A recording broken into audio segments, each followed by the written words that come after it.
സ്വപ്നങ്ങൾ 3 തരത്തിലാണുള്ളത്. ഒന്നാമത്തെ സ്വപ്നം ദിവാസ്വപ്നം അഥവാ പകൽ കിനാവുകൾ. ഈ സ്വപ്നങ്ങൾ നമുക്കിഷ്ടമുള്ളതുപോലെ കാണാം എന്നുള്ളതാണ് ഇതിൻ്റെ പ്രത്യേകത.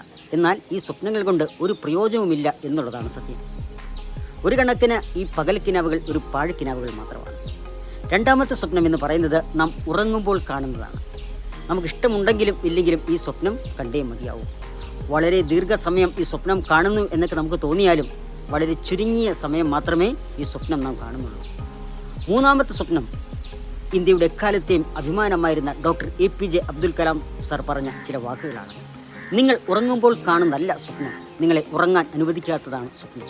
അതെ, ചിന്താശേഷിയുള്ള ഉയരങ്ങളിൽ എത്തണമെന്നുള്ള ഏതൊരു മനുഷ്യൻ്റെയും ഉത്കടമായ ആഗ്രഹത്തെയാണ് ഈ സ്വപ്നം കൊണ്ട് അർത്ഥമാക്കുന്നത്.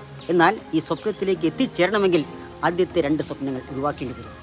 ദിവാസ്വപ്നങ്ങളും നാം സാധാരണയായി കാണുന്ന സ്വപ്നങ്ങളും. അതെ, നമുക്ക് ഉറങ്ങിക്കഴിഞ്ഞാൽ ആ ലക്ഷ്യത്തിലേക്ക് എത്താൻ കഴിയില്ല. അതുകൊണ്ട് നാം മൂന്നാമത് പറഞ്ഞ ആ ലക്ഷ്യത്തിലേക്ക്, ആ സ്വപ്നത്തിലേക്ക് എത്തുവാൻ ആദ്യ 2 സ്വപ്നങ്ങളെ അവഗണിച്ചുകൊണ്ട് നമുക്ക് പരിശ്രമിക്കുവാൻ, മുന്നേറുവാൻ കഴിയട്ടെ.